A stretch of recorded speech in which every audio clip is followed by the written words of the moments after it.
அதுல இஸ்லாம் சொல்லக்கூடிய அந்த கடவுள் கொள்கை மனிதனுக்கு நல்லதாக இருக்கிறதா அல்லது மற்ற கடவுள் கொள்கை நல்லதாக இருக்கிறதா என்பதின் ஒரு பகுதியை நம்ம பார்த்தோம். அதுல முக்கியமா பார்த்தது வந்து கடவுள் ஒருத்தன் தான் இருக்கணும் என்பது.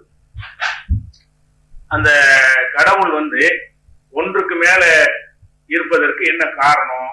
இஸ்லாம் வந்து ஒரு கடவுள் தான் என்று அழுத்தம் திருத்தமாக அதுல எந்த ஒரு சமரசமும் செய்து கொள்ளாமல் சொல்வதை நம்ம பார்க்கிறோம். அப்ப ஒன்றுக்கு மேல கடவுள் எதனால் தேவைப்படுதுன்னு கேட்டா இன்னொரு காரணம், சந்ததிகள் இருக்குன்னு போனா பல கடவுள் வந்துடும்.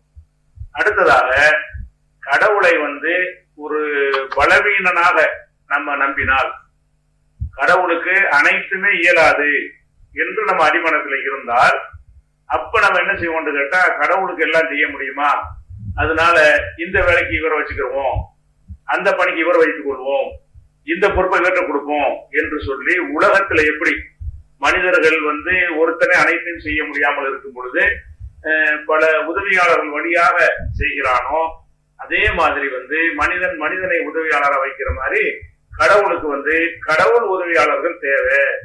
ஏன்னு கேட்டா அனைத்தையும் நிர்வகிக்கிறது ஒரு பெரிய சுமை. இவ்வளவு பெரிய அண்ட சராசரங்களை கட்டி காக்கிறது வந்து ஒருத்தனுக்கு முடியாது என்று யார் மனசுல இருக்கிறதோ, அப்படி வெளிப்படையாக சொல்லாவிட்டாலும் அவங்க அடிமனசில் அப்படி இருக்கும் என்று சொன்னால்தான் இந்த கடவுளை நிறைய உருவாக்க வேண்டிய அவசியம் ஏற்படும். அதனாலதான் கடவுள் என்ன செய்யறாங்கன்னா இந்த வேலைக்கு இந்த கடவுள், அந்த வேலைக்கு இந்த கடவுள் இப்படின்னு சொல்லி வகை வகையா என்ன செய்யறாங்க, செல்வத்துக்கு, குழந்தை தருவதற்கு, மழை பெய்வதற்கு, இப்படி பல ஒவ்வொரு விதமான ஒரு காரியத்திற்கு ஒரு இடத்துக்கு போறாங்க. இல்ல இந்த கோரிக்கைக்கு அங்க போயிட்டு வாங்க, இந்த கோரிக்கைக்கு இங்க போயிட்டு வாங்க என்றெல்லாம் பல இலாக்காக்களை உருவாக்குறதுக்கு என்ன காரணம்னு கேட்டா கடவுளுக்கு வந்து ரொம்ப சுமை இருக்கக்கூடாது, அவருக்கு முடியாது என்று அடிமனசுல ஆழமா பதிஞ்சு இருக்கிறது. இஸ்லாம் எப்படி இதை பற்றி பேசுகிறது சொன்னால், இறைவன் அலா குல்லி ஷைஇன் கதீர், இறைவன் என்று ஒருவனை நீங்கள் நம்பினால் அனைத்தின் மீதும் ஆற்றல் மிக்கவனாக இருக்க வேண்டும். அவனுக்கு இயலாதது ஒன்று இருக்கக்கூடாது. ஒன்று இயலவில்லை என்று சொன்னால் அவன் என்ன கடவுள்ங்கிற, அவனுக்கு எனக்கு ஒண்ணு இயல அவனுக்கு ஒண்ணு இயலவில்லை, அப்புறம் என்ன கடவுளாக முடியும் என்று வந்துவிடும். கடவுள் என்று சொன்னால் எதுவுமே இல்லாமல் இருந்து தன்னுடைய வல்லமையால் இந்த பிரபஞ்சத்தை உருவாக்கிய இறைவனுக்கு வந்து அனைத்தையும் நிர்வகிக்க முடியும், அனைத்தையும் சாதிக்க முடியும், அனைத்து காரியங்களையும் அவன் தனி ஒருவனாகவே செய்துவிட முடியும். அப்படி இருந்தா தான் கடவுள் என்பதை இஸ்லாம் எப்படி சொல்லுதுன்னு கேட்டா, இன்னஹு அலா குல்லி ஷைஇன் கதீர், எல்லா பொருள்கள் மீதும் அவனுக்கு ஆற்றல் இருக்கிறது. ஃபஆலுன் லிமா யுரீத், நினைத்ததை எல்லாம் செய்யக்கூடியவன், என்ன நினைக்கிறான் அதை செய்வான்.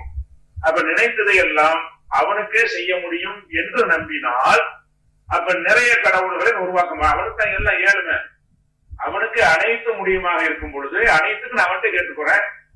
குழந்தை வேண்டுமென்றால் அவன்கிட்ட கேட்பேன், செல்வம் வேண்டும் என்றால் அவன்கிட்ட கேட்பேன், நோய் நொடியிலிருந்து நிவாரணம் வேண்டும் என்று சொன்னால் அவனிடத்துல கேட்பேன், நிம்மதி வேண்டும் என்றால் அவன்கிட்ட கேட்பேன், நல்ல வாழ்க்கை துணை வேண்டும் என்று சொன்னால் அவன்கிட்ட கேட்பேன், வீடு வாசல் கார் பங்களா வேண்டும் அதுவும் அவன்கிட்ட தான் கேட்பேன். அப்ப எல்லாமே அவனுக்கு இயலுமாக இருந்தால் அவன்கிட்ட எல்லாத்தையும் கேட்டுட்டு போயிடலாமே. அப்ப எல்லா இயலுங்கிற ஒரு விஷயத்துல கடவுளை பற்றி மக்கள் நினைக்கவே இருக்க மாட்டாங்க. கடவுள்னு ஒரு பக்கம் சொல்றாங்க, அவன் நம்மளை போலதான் நினைக்கிறாங்க. அடிமனத்துல எப்படி இருக்குது, நமக்கு எப்படி எல்லா வேலையும் செய்ய முடியாதோ, ஒரு மனிதனால் எப்படி அனைத்து நிர்வகிக்க முடியாதோ, ஒரு முதலமைச்சர் ஒரு பிரதமரால் நாட்டு நிர்வகிக்க முடியாது என்பதற்கு தான் அப்ப அமைச்சர்கள், அதுக்கு கீழே வந்து அதிகாரிகள், அப்புறம் கலைஞர்கள், தாசில்தார்கள் என்று சொல்லி பல மட்டங்களை வைத்து நம்ம அதை நிர்வகிக்க முடிகிறது. அது மனுஷனுக்கு அப்படிதான் இயலும். மனிதன்கிற ஒரு பலவீனத்தினால நம்ம அதை செய்கிறோம். இதெல்லாம் கடவுளுக்கு இருந்தா என்ன கடவுள், இது மாதிரி நம்ம மனிதனை விட ஒரு மேம்பட்ட இனம்னு எடுத்துக்கொள்ளலாம், அவ்வளவுதான். கடவுள்னு எடுத்துக்கொள்ள முடியாது. அப்ப இஸ்லாம் அந்த கடவுளுக்கு என்ன சொல்லுதுன்னு கேட்டா, நினைத்ததை எல்லாம் செய்யக்கூடியவனாக இருக்க வேண்டும். அப்ப நினைத்ததெல்லாம் செய்யக்கூடியவன் என்கிற ஒரு நம்பிக்கையை ஆழமா பதிந்து விட்டது என்று சொன்னால் பல கடவுள்ங்கிற டாபிக்கே வராது. அவனுக்கு தான் எல்லாம் முடியுமே, ஒருத்தனை போதுமே, கபா பில்லாஹி, அல்லாஹ் ஒருத்தனே போதுமானவன் அப்படிங்கிற வசனங்களும் திருக்குறான்ல நிறைய நாங்கள் பார்க்கிறோம். அப்ப கடவுள்ல வந்து பல கடவுள்ங்கிற விஷயம் வந்து இந்த ஒரு காரணத்தினாலையும் என்ன செய்கிறது, உருவாகிறது. அது போக அந்த கடவுளை பொறுத்த வரைக்கும் இந்த பலவீனம் எதனால, நம்ம பலவீனமானவன் எதனால் நினைக்கிறோம் என்று சொன்னால், நம்ம ஒரு காரியத்தை செய்கிறோம் என்றால் அதுக்கு சில மெட்டீரியல் வேணும்.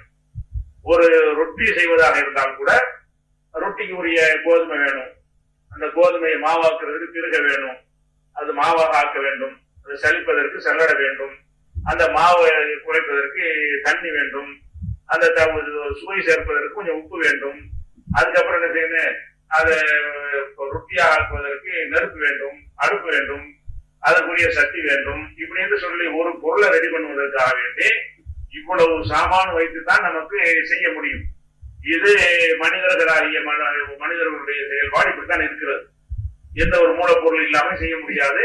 அந்த மூலப்பொருளை தயாரிப்பதற்குரிய சாதனங்கள் அப்படி நிறைய எதை எடுத்துக்கொண்டாலும் அது பெரிய ரிஸ்க் எடுத்தா நம்ம செய்ய வேண்டி இருக்கிறது. இறைவனை பொறுத்த வரைக்கும் அவனுக்கு இந்த மாதிரி ரிஸ்க் எதுவும் தேவை இருக்கா? அப்படி இருந்தா அவருக்கு இதுலயே ஈடுபட்டு இருக்கும்போது அதுக்கு என்ன செய்வாரு, அதை செய்யக்கூட இதுக்கு என்ன செய்வாரு என்று ஒரு சுமையாக கருதலாம். இறைவனை பொறுத்த வரைக்கும் எப்படி நாம் இஸ்லாமியர்கள் நம்ப வேண்டும் என்று சொன்னால், இதா அராத செய்யன் எப்பூரளவு புண்பயக்கும், இறைவன் ஒன்றை செய்ய நாடிவிட்டால் ஆகும்ப ஆகிவிடும். ஆகுன்னு தான் சொல்லுவான். ஆகு என்று சொன்னால் மனிதனாக ஆகு என்று மண்ணை படைத்து நீ மனிதனா ஆகு என்று சொன்னால் அந்த செகண்ட் மனிதன் ஆகிவிடுவார். அப்படி ஆக முடியணும். கடவுளுக்கு முடியணும். அப்ப எதுவாக ஆக நினைத்தாலும் சரி, அழிக்க நினைத்தாலும் சரி, அழிந்து போ அழிஞ்சிடும். ஒரு ஆர்டர் தான். கடவுள் எந்த காரியத்தை குறித்து ஒரு ஆர்டர் பண்ணுகிறாரோ அந்த ஆர்டர் பண்ண உடனே நடந்து விடும்.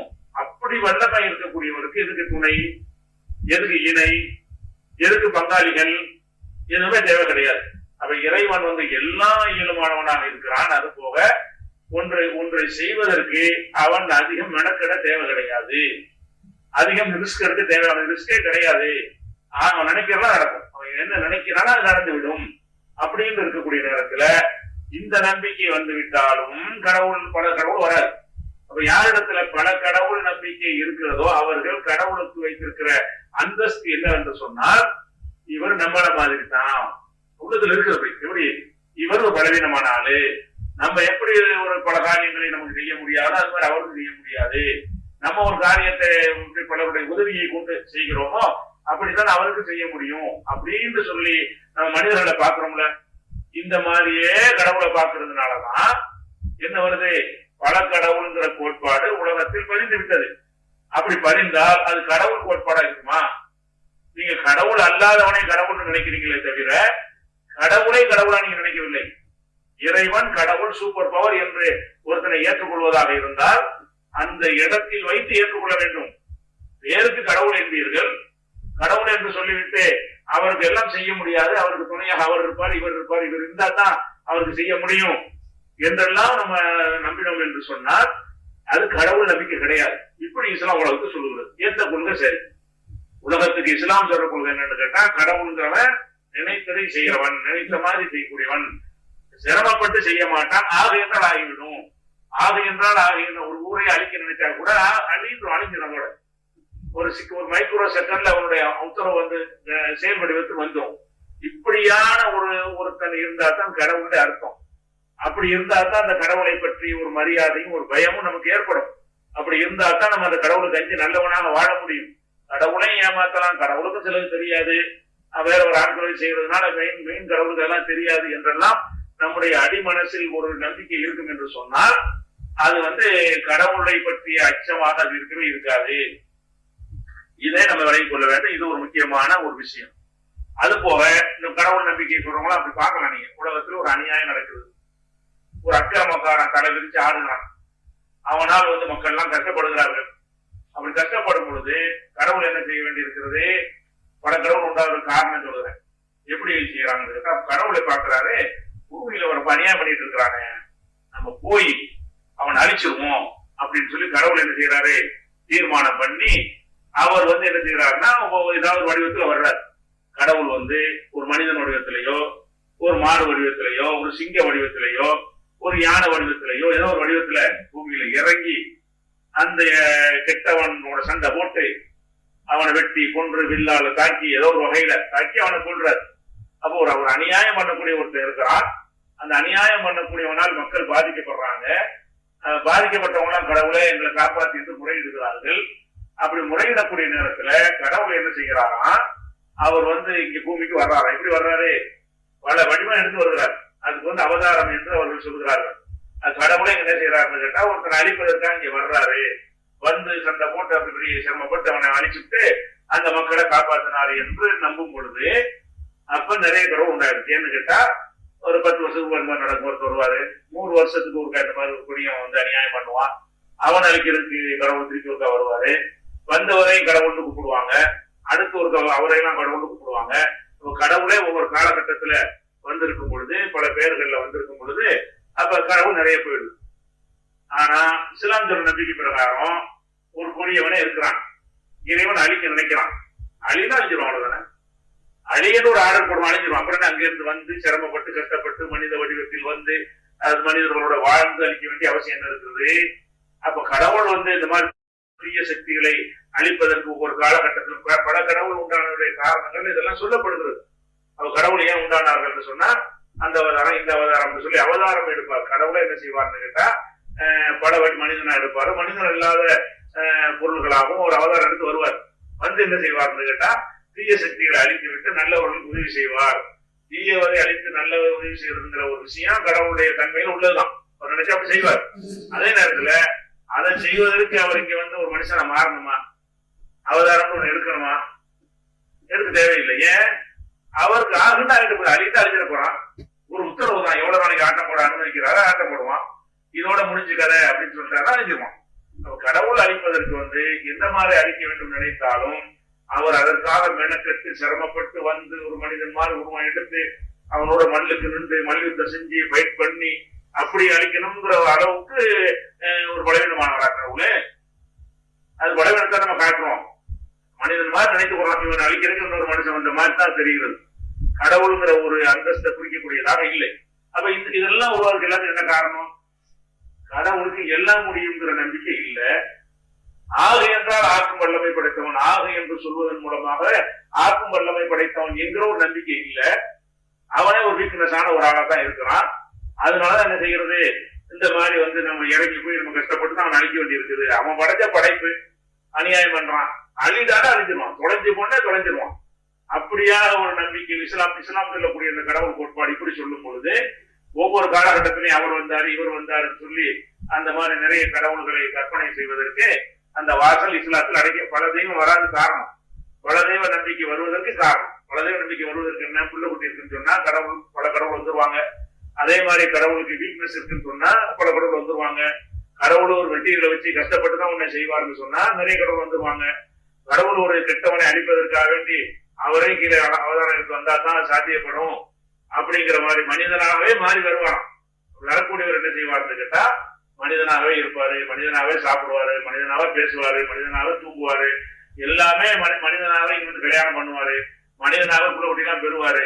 அப்படின்னு நம்ம நம்பும் பொழுதுதான் பல கடவுள்களுக்கு இந்த மாதிரி கடவுளுடைய அவதாரமா அவர் வந்தாருங்கிற ஒரு அடிப்படை தான் காரணமா இருக்கிறது.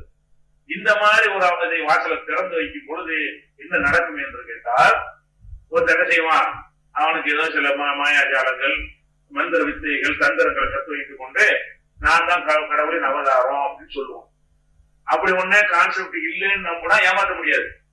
அப்படி இருக்கு நீங்க நம்பினீங்கன்னா ஆமா ஏற்கனவே நிறைய பேர் வந்திருக்கிறாங்கல்ல, 19 பேர் வந்திருக்கிறாங்கல்ல அவதாரம், இவர் 51 இருந்துட்டு போறாரு அப்படின்னு நம்ம அடிமனத்தில் இருக்கும் என்று சொன்னால் அந்த ஒரு நம்பிக்கை தான் இவர்களுக்கு மூலதனம். நம்மள மாதிரியே இருக்கிற ஒரு மனுஷன் நான் தான் பகவான் என்று சொல்லி சொல்லுகிறான். அவனை போய் பார்ப்பதற்கு காசை கொடுக்கிறார்கள், அவன் காலில் விழுகிறார்கள், காணிக்கை கொண்டு கொட்டுகிறார்கள், அவன் ஆசி வாங்குவதை பெரிய பாக்கியமே நினைக்கிறார்கள். அதுக்கெல்லாம் என்ன ஆதாரம்? அவன் தன்னை கடவுள் சொல்லிக் கொண்டான். நீ எப்படா கடவுள் தான்? கடவுள் அவதாரம், கடவுள் வந்து நானாக இந்த மாதிரி அவதரித்திருக்கிறார் என்று அவன் சொல்ற காட்சியை பார்க்கிறோம். அதை அவன் நம்புறதையும் பார்க்கிறோம். அவனை ஒரு சோதனை பண்ணி பார்த்தாலும் அவன் கடவுள் இல்லைன்னு தெரிஞ்சு போயிடும். ஓங்கி ஒரு அறை விட்டோம்னா அவனுக்கு வலிக்கும், அவன் கடவுள் இல்லைன்னு தெரிஞ்சு போயிடும். அப்ப கடவுள் இல்லைன்னு கண்டுபிடிப்பதற்கு நிறைய வழிமுறை கண்ணு முன்னாடி இருந்தா கூட நம்ம அடி மனசுல என்ன வச்சுட்டோம்னு கேட்டா கடவுள் வந்து இந்த மாதிரி மனிதர்களா வருவார், அவதாரம் எடுத்து வருவாரு.